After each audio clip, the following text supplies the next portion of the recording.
Kita ko to, headline bukas, ngayon ang broadcast. Ito si Miss Wilma. Hindi, maling show yun. Yung sinabi mong yun. Mali ba yun? Oo, maling show yun, Ben. Pero okay lang. Anong masasabi mo rito?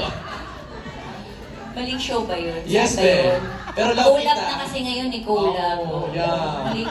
Siyempre kay MJ tayo. Ay! MJ for life. O, ano mo na masasabi mo doon na binuking ni Wilma? Nag-hint. Buti pa siya alam niya. Ay, di na. Wilma doesn't give hints. Oh, ano kayo? Kayo ang gulo-gulo nyo. Tapos, Explain mo, explain. Diba? Okay, anong headline? Wilma doesn't give hints. O, bakit ako kino-question na yun?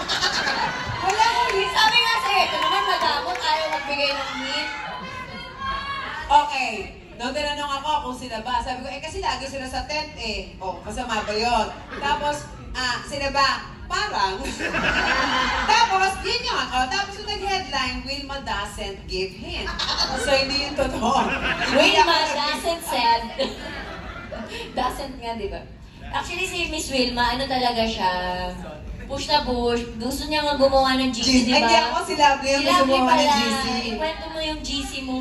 Kasi sabi po namin dun sa GC, gagawa sila ng GC, update kami ni Kim. So, pag nabuo na yung GC na yon, meron ng update si Kim sa akin. Ano sasabihin mo?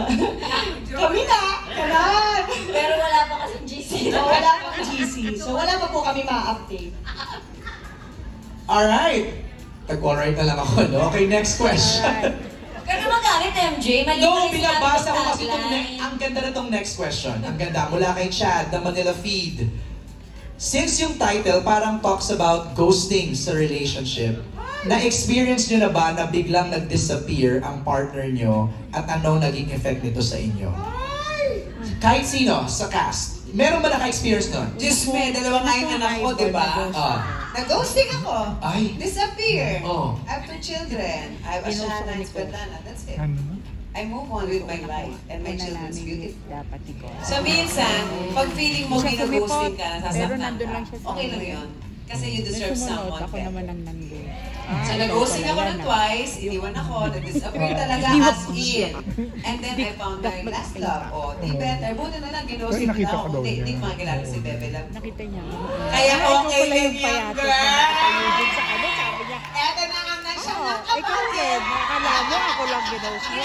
Kaya paalam naman sila. Naka-pink, sabi ko, naka-pink polo shirt ka Sabi niya, pa. nag-imalis na kami. Nung nakita ko, Buti nga sa'yo, nakita ko nagpaalam hindi ka ko sa naman akin, bet. Ay, Iwan ko na sabi ko, hindi Paalam ko naman bet. siya. Pero ano sabi mo, Kim? Rejection is? Redirection. To? Ano, matyagang tawag ng tawa. Anybody else from the cast naka-experience nun? Ghosting? Matyausap Wala? Ang gagaling naman? Ang pa-perfect ng mga relationship? Wala ka bang, Noon, nung 90s, di ba? Wala na? O, wala na siya. Direct siya. Yung iba-ibang channel lang yun. Oo, sa isang May paalam din daw siya. Paalam. Mas magandang siya Break, pabaan. break, chuchu. Break. Nawawala na lang bigla si Karina sa ano, sa set. Ano ba yung gawin doon namin ni Bumabalik naman. Bumabalik na, Ano bumabalik na. papaalam?